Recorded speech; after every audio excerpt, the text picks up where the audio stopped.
Pagi hari ini kita bersyukur kepada Tuhan karena Tuhan itu dahsyat, Tuhan itu sungguh ajaib, Tuhan itu sungguh luar biasa bagi saya dan saudara. Pagi ini saya rindu kita semua sama-sama belajar kebenaran firman Tuhan dari surat Paulus kepada jemaat yang ada di Filipi. Pasal yang ketiga, Filipi pasal yang ketiga. Filipi pasal yang ketiga, ayat yang ke-10 hingga ayat yang ke-14. Filipi pasal 3 ayat 10 hingga ayat yang ke-14.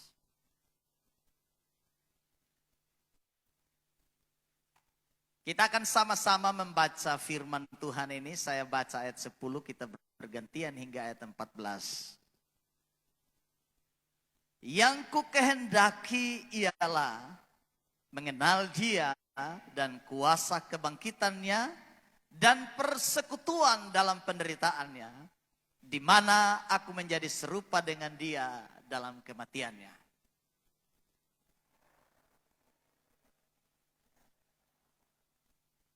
Bukan seolah-olah aku telah memperoleh hal ini atau telah sempurna, melainkan aku mengejarnya kalau aku dapat juga menangkapnya, karena aku pun telah ditangkap oleh Kristus Yesus.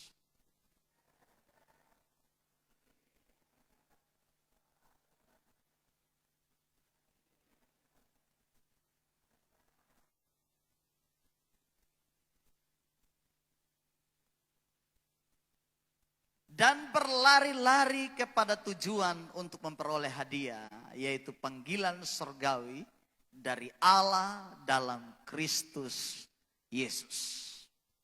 Amin. Buat pembacaan firman Tuhan ini. Bapak Ibu saudara-saudara sekalian yang dikasihi oleh Tuhan, ada satu pernyataan yang diungkapkan oleh Rasul Paulus dalam ayat yang kita bacakan di sini. Dikatakan, aku melupakan apa yang telah di belakangku dan mengarahkan pandanganku, mengarahkan diriku kepada apa yang di hadapanku, dan berlari-lari kepada tujuan untuk memperoleh hadiah, yaitu panggilan surgawi dari Allah dalam Kristus Yesus. Ini adalah sebuah pernyataan luar biasa dari seorang Rasul Paulus. Bapak Ibu pasti akan tahu apa yang dimaksud oleh Paulus dengan melupakan yang ada di belakang. Kita semua pasti paham ini, pasti mengerti ini. Maksud Paulus dengan apa yang ia lupakan, ia tinggalkan di belakang. Ini bicara soal kehidupan masa lalu Paulus. Pengalaman masa lalu Paulus. Yang sekarang dikatakan oleh Paulus, aku lupakan semua apa yang ada di belakangku. Saya meninggalkan dan melupakan semua. Dan sekarang kata Paulus, aku mengarahkan diriku. Aku mau fokus hidupku kepada sesuatu yang lebih penting dari masa lalu itu. Yaitu dikatakan di sini panggilan surgawi.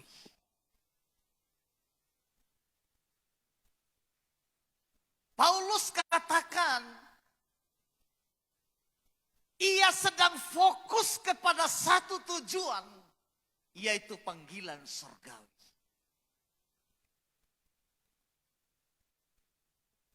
Pertanyaannya, apa itu panggilan surgawi? Bapak Ibu Saudara sekalian yang dikasihi oleh Tuhan. Mungkin kita bertanya, panggilan surgawi, apa panggilan surgawi?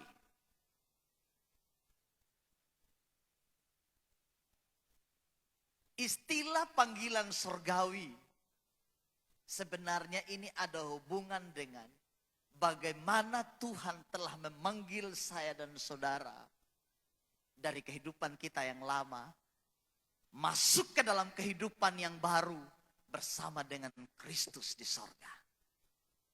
Amin Bapak Ibu. Jadi surgawi itu adalah representatif Kristus yang telah memanggil saya dan saudara.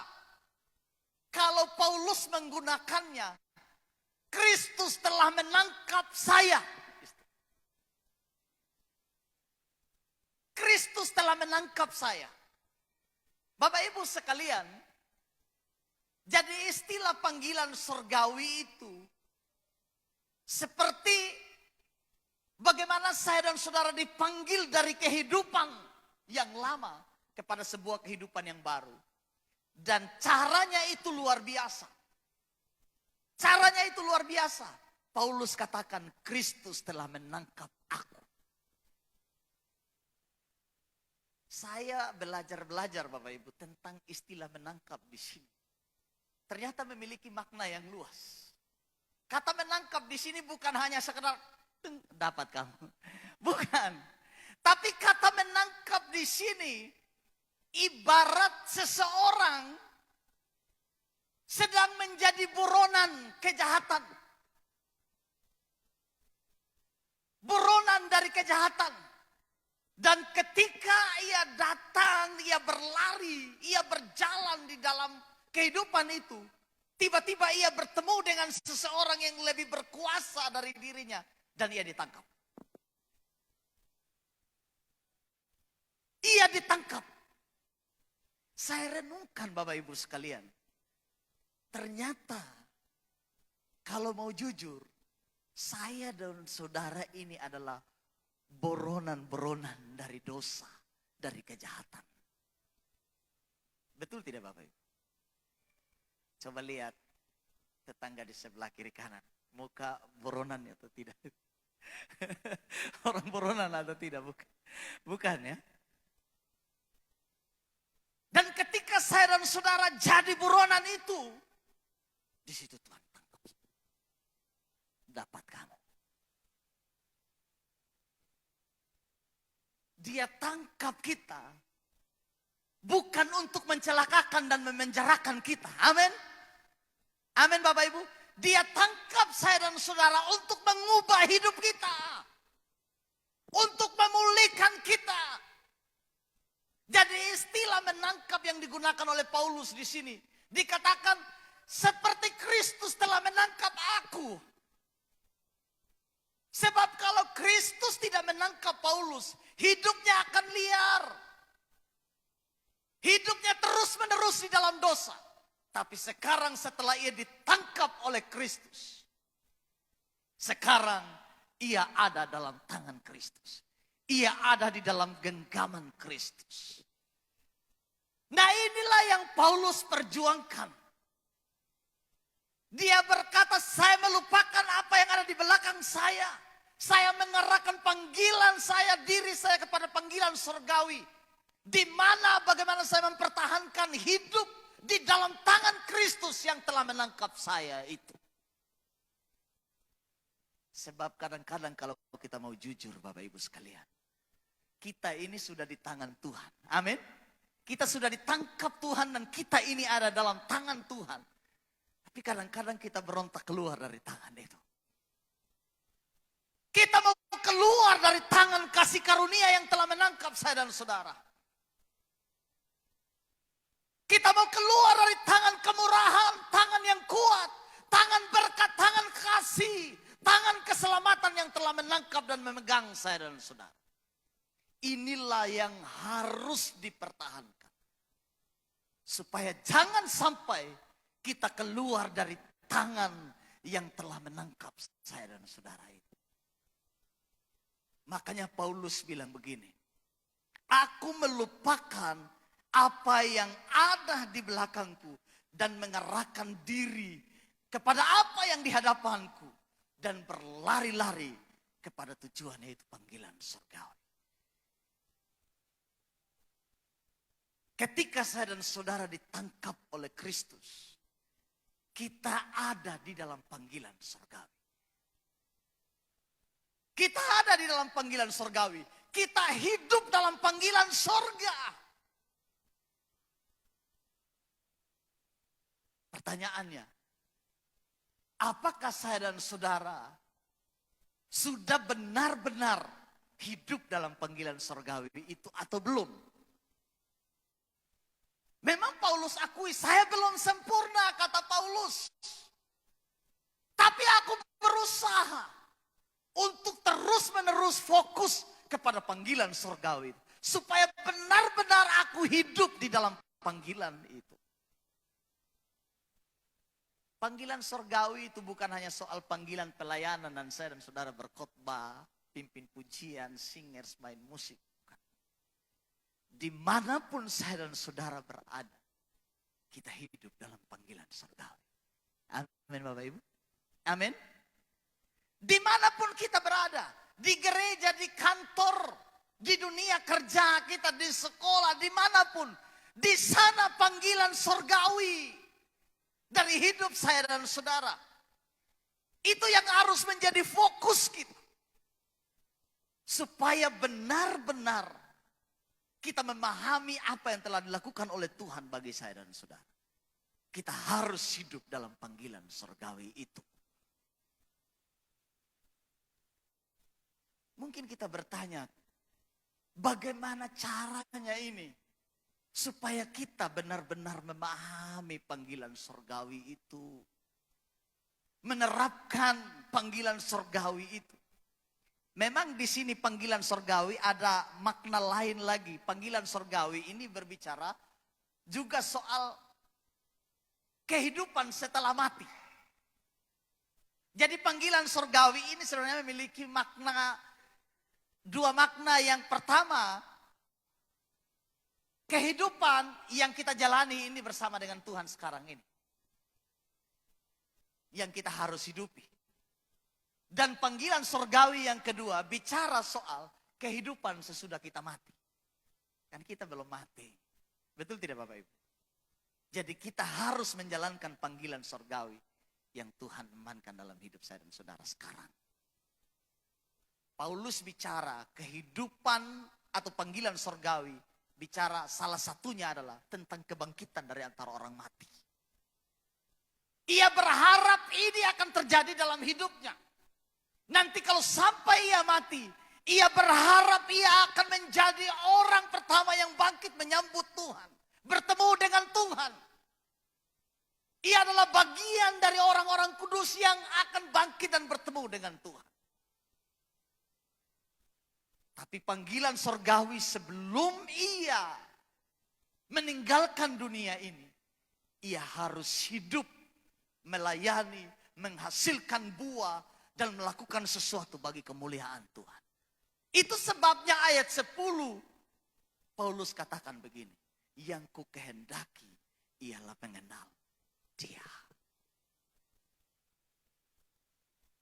Saya dan saudara tidak akan bisa mengenal panggilan surgawi dengan baik kalau kita belum mengenal siapa Yesus yang saya dan saudara percayai.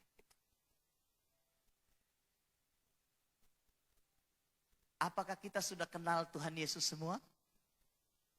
Halo Bapak Ibu, kita sudah kenal Tuhan Yesus? Sudah, kita semua sudah kenal Tuhan Yesus. Amin Bapak Ibu? Amin. Satu waktu saya pernah berdoa kasih orang gila di Sabu. Saya sih sebenarnya tidak mau berdoa, saya sementara KKR. Sementara KKR ada pasang tenda. Saya sementara khotbah, ini orang gila juga khotbah dari sebelah. Tiba-tiba teman tim ada dari Soe. Teman-teman, ini saatnya kita berdoa bagi orang ini. Tapi dalam hati saya sebenarnya tidak mau berdoa. Biar saja begitu. Tapi teman ini, ayo kita harus berdoa. Ini saatnya. Oke, kalau begitu kau yang pimpin doa. Ya, pimpin. Tuhan Yesus, terima kasih. Lakukan mujizatmu bagi orang ini. Dalam nama Tuhan Yesus, sembuh. Ini orang gila tertawa, sudah doa. Kemudian dia tanya begini sama ibu yang gila ini. Halo mama. Ya, selamat. Mama kenal Tuhan Yesus? Dia tertawa. Tuhan Yesus yang dari Flores itu. Dia bilang Tuhan Yesus yang dari Flores itu. Saya kenal. Bapak Ibu sekalian. Kenal Yesus bukan begini. Bukan Yesus yang dari Flores itu, bukan. Kata mengenal di sini itu dari kata ginosko bahasa Yunani. Ginosko itu artinya mengalami perjumpaan pribadi dengan Tuhan. Dan oleh perjumpaan itu, oleh pengalaman itu, saya dan saudara mengalami perubahan. Perubahan di dalam hidup ini. Jadi orang-orang yang mengenal Kristus, mereka adalah orang-orang yang hidupnya telah diubahkan Tuhan. Amin. Amin Bapak Ibu. Jadi kalau sampai hari ini saya dan saudara sudah berubah dalam hidup ini dari kehidupan yang lama menjadi kehidupan yang baru, itu berarti saya dan saudara kenal Kristus. Kita semua sudah diubahkan. Makanya Paulus katakan yang ku kehendaki, yang ku ingini, yang menjadi tujuan utama dalam hidupku, mengenal Dia. Mengalami perjumpaan pribadi dengan Tuhan. Sehingga di sini dilanjutkan begini Bapak Ibu. Mengenal Dia dan kuasa kebangkitannya. Dalam bahasa Yunaninya Bapak Ibu.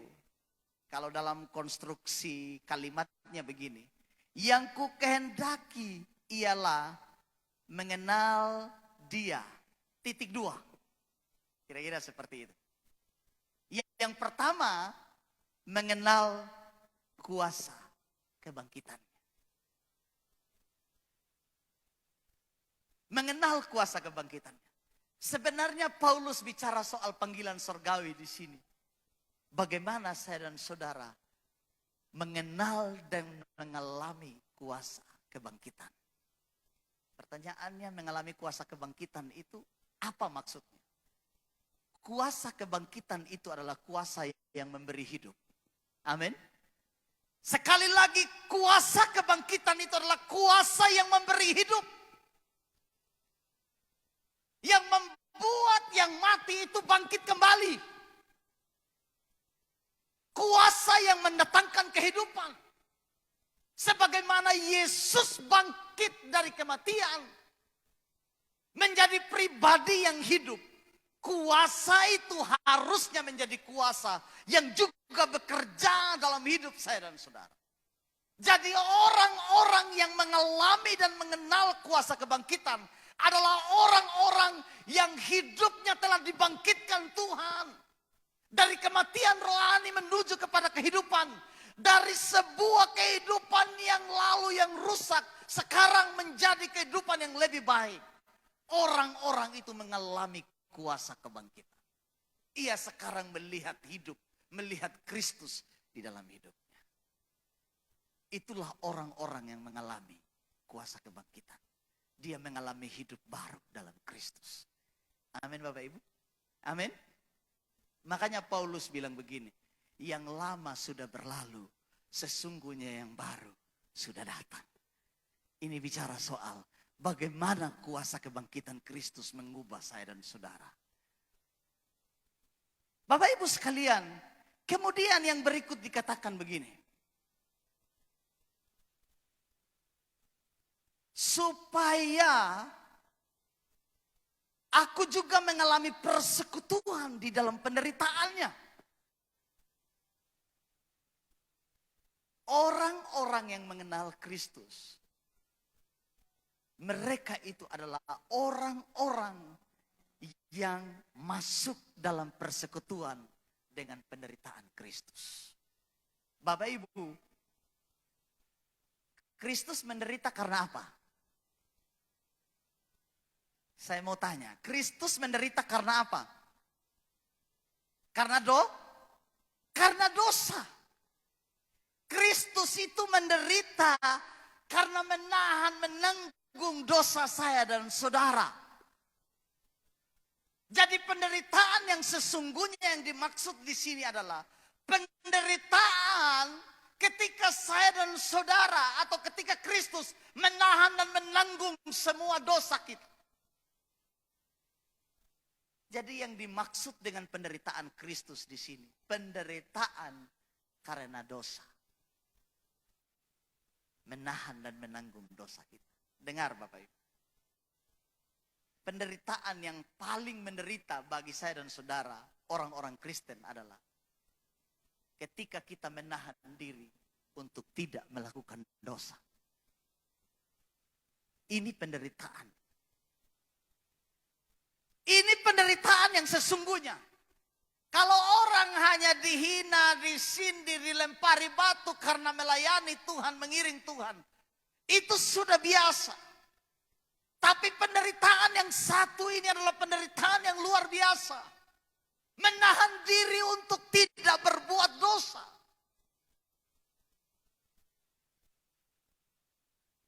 Bapak Ibu, kalau tahan diri untuk tidak bisa berbuat dosa, bisa tidak Bapak? Bisa tidak Bapak? Ini penderitaan sesungguhnya. Saya pernah menahan marah. Itu menderitanya luar biasa.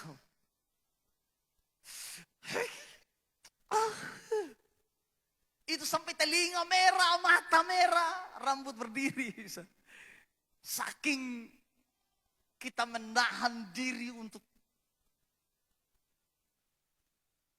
Dan ini penderitaan. Bapak Ibu sekalian, kalau saya dan saudara mampu melakukan ini, maka kita benar-benar mengenal Kristus. Tapi ini susah, Bapak Pendeta. Memang susah. Tuhan Yesus bilang barang siapa yang mau ikut aku, ia harus sangkal diri dan pikul salib. Menyangkal diri itu artinya berani berkata tidak terhadap keinginan diri sendiri. Berani berkata tidak terhadap dosa. Berani berkata tidak terhadap kejahatan. Ini berat. Kita lebih setuju dengan dosa, kita lebih setuju dengan kejahatan daripada berkata tidak. Coba lihat tetangga di samping kiri kanan. Ya, bilang begini. Berani berkata tidak terhadap dosa.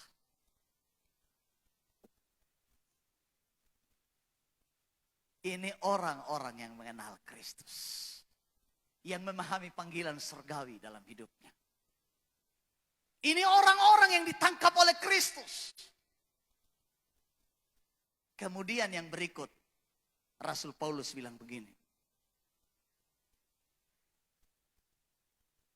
Supaya aku menjadi serupa dengan dia dalam kematiannya. Ini berat. Supaya aku menjadi serupa dengan Kristus dalam kematiannya. Tadi Yesus menderita karena dosa saya dan saudara. Yang sekarang Yesus juga mati karena dosa saya dan saudara. Jadi kalau dikatakan serupa dengan Kristus dalam kematiannya. Maksudnya apa? Maksudnya saya dan saudara pun harus mati terhadap dosa itu. Amin Bapak Ibu. Ini semua sumati? Ini semua sumati atau masih hidup? Bapak Ibu. Maksud saya ini mati terhadap dosa. Susah Bapak. Kasih mati yang satu ini susah. Dia hidup terus Pak. Iya. Mati pagi dia hidup siang Pak Pendeta. Mati malam pagi dia kambuh. Barang ini. Bapak Ibu sekalian, orang-orang yang mengenal panggilan surgawi dikatakan mereka adalah orang-orang yang mati terhadap dosa. Makanya Pak Eras ciptakan lagu begini. Matikan aku Tuhan, matikanku setiap hari. Bukan mau bunuh diri, bukan. Matikan aku, mematikan keinginan-keinginan dosa ini. Yang kadang-kadang timbul, tenggelam, hidup, muncul, hilang, kambuh lagi. Dan ini penderitaan yang paling sulit dalam perjuangan kekristenan. Makanya Paulus bilang, aku berlari-lari seperti orang yang sedang berlomba. Aku berusaha untuk mencapai panggilan surgawi itu. Supaya aku bisa mati terhadap dosa itu. Makanya harapan Paulus, dia bilang begini, kalaupun nanti saya mencapai panggilan surgawi, paling tidak aku beroleh kebangkitan dari antara orang mati. Maksudnya begini, nanti kalaupun dia mati nanti secara fisik ini, iya, dia mati benar-benar dalam Tuhan. Dalam pertandingan pengiringan yang benar kepada Tuhan. Supaya kalau dia bangkit bersama dengan Kristus dalam kehidupan yang baru. Bapak Ibu, perjuangan kita tidak mudah. Tapi bukan berarti saya dan saudara harus kalah.